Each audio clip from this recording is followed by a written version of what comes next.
Hi friends, welcome to my channel. நம்ம இன்றைக்கி இந்த வீடியோவில் ரொம்பவே 90s கிட்ஸ்க்கு ஃபேவரட்டான ஒரு ரெசிபி தாங்க பார்க்க போகிறோம்.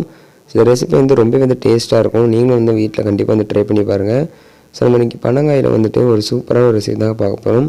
வாங்க நம்ம வீடியோக்குள்ளே போய் எப்படி செய்யலாம் சொல்லி பார்த்துடலாம். ஃபஸ்ட்டு இதுக்கு தேவையான பொருட்கள் பார்த்திங்கன்னா நம்மளுக்கு 3 பனங்காய் தேவைப்படும். ஸோ அதை இந்த மாதிரி நல்லா வாஷ் பண்ணி நல்லா காய வச்சு எடுத்துக்கோங்க.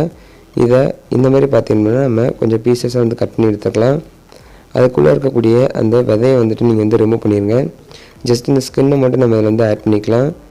ஆட் பண்ணிவிட்டு இந்த ஸ்டேஜில் ஸ்டவ் ஆன் பண்ண வேண்டாம். இப்போ இது கூட பார்த்திங்கன்னா 1 கப் அளவு தண்ணி ஆட் பண்ணிக்கலாம். ஸோ அது கரெக்டாக இருக்கும். ரொம்ப தண்ணி ஆட் பண்ணக்கூடாது. இப்போ இது கூட பார்த்திங்கன்னா கொஞ்சமாக வெல்லம் ஆட் பண்ணிக்கலாம். தேவையான அளவு வெல்லம் ஆட் பண்ணிக்கோங்க. நான் ஒரு 1/2 கப் அளவு பார்த்திங்கன்னா வெல்லம் சேர்த்துருக்கேன். இது கூடவே திருப்பி ஒரு 1/2 கிளாஸ் அளவு பார்த்திங்கன்னா தண்ணி ஆட் பண்ணிவிட்டு இந்த மாதிரி ஒரு 10 நிமிஷம் நல்லா கொதிக்க விட்டுக்கோங்க. பாருங்கள், இப்போ 10 நிமிஷம் ஆயிடுச்சு. நம்மளுக்கு நல்லா வந்துருச்சு பாருங்கள். ஸோ நல்லா வாசனையாக இருக்கும். ரொம்ப டேஸ்ட்டாக இருக்கும். உடம்புக்கு ரொம்பவே நல்லது. அவ்வளோதான் ஃப்ரெண்ட்ஸ், ரொம்பவே சிம்பிளாக நம்ம ரெடி பண்ணிட்டோம். இது ரொம்ப டேஸ்ட்டாக இருக்கும். நீங்கள் கிராமத்தில் இருந்தீங்கன்னா கண்டிப்பாக இந்த ரெசிபி ட்ரை பண்ணி பாருங்கள்.